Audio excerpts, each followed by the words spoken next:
È trascorso ormai quasi un mese da quando lo splendido gruppo ligneo della Madonna di Costantinopoli, dopo un lungo restauro, è tornato nella chiesa di Santa Maria Maggiore di Alatri. In una delle 12 formelle sono raffigurate in un'unica scena la purificazione di Maria e la presentazione di Gesù al Tempio, che la chiesa ricorda il 2 febbraio. In questo riquadro vediamo Giuseppe che reca in seno 2 tortore o colombe, che come scritto nel libro del Levitico erano l'offerta dei poveri. Nel Vangelo di Luca si legge: quando venne il tempo della loro purificazione, secondo la legge di Mosè, portarono il bambino a Gerusalemme per offrirlo al Signore. Ogni maschio primogenito sarà sacro al Signore, e per offrire in sacrificio una coppia di tortere o di giovani colombi, come prescrive la legge del Signore. Il nome greco della festa della presentazione al Tempio è Ipapante, che significa incontro, proprio per ricordare l'incontro tra il Cristo, l'uomo nuovo, e Simeone, l'uomo vecchio. Secondo un tipico schema iconografico, Giuseppe è raffigurato sulla sinistra, più esterno alla scena, così da porre in evidenza il suo ruolo di protettore della Sacra Famiglia. Ma il 2 febbraio, come avevo anticipato, la Chiesa ricorda anche la purificazione di Maria e quindi le 2 tortore o colombe portate da Giuseppe ricordano anche l'offerta che si doveva secondo l'uso ebraico per la purificazione delle puerpere dopo 40 giorni dal parto. Proprio Maria è al centro della scena, ma d'altro canto quest'opera è certamente espressione di una devozione nei confronti della Vergine ed è ospitata in una chiesa che è ricordata tra le più antiche dedicate proprio al culto mariano. La Vergine Maria ha già consegnato il bambino al vecchio Simeone, che lo riceve tra le braccia coperte da un velo in segno di adorazione. Dietro Simeone scorgiamo la profetessa Anna, che con una mano sembra indicare verso l'alto, come a dire che anche a lei è stato rivelato che quel bambino è il figlio di Dio. Il bambino è raffigurato in atteggiamento molto realistico. Sembra infatti quasi spaventato per essere stato preso in braccio da un estraneo, ritrovandosi d'improvviso distaccato dalla mamma. Verso di lei volge lo sguardo, mentre con la manina la indica.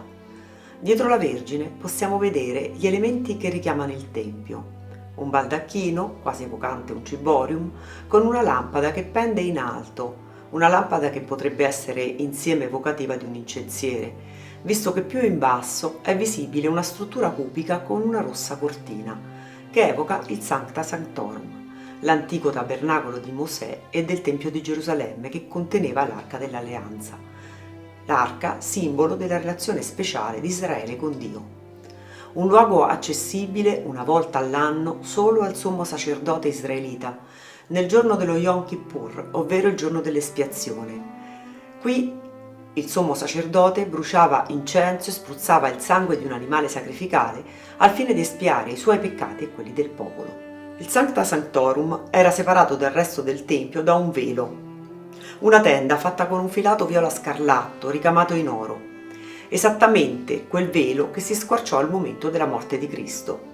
Una cortina che ora in questa scena è aperta perché il Messia è arrivato e finalmente il volto di Dio è visibile, proprio nel volto di quel bambino che Simeone ed Anna hanno appena riconosciuto. Allora, guardando più attentamente, possiamo notare l'atteggiamento apparentemente strano e singolare della profetessa Anna, che indicando verso l'alto sembra fare il gesto delle corna. In realtà il gesto delle corna, che comunemente ormai è creduto un gesto scaramantico, nasconde invece un profondo valore simbolico. Le corna sono infatti un segno di salvezza in origine legato alla mitologia dionisiaca e poi utilizzato nell'iconografia cristiana. Zagreus, figlio di Giove, venne sacrificato dai Titani mentre aveva le sembianze di toro, ma dopo il sacrificio tornò a nuova vita con il nome di Dioniso, che significa infatti nato 2 volte.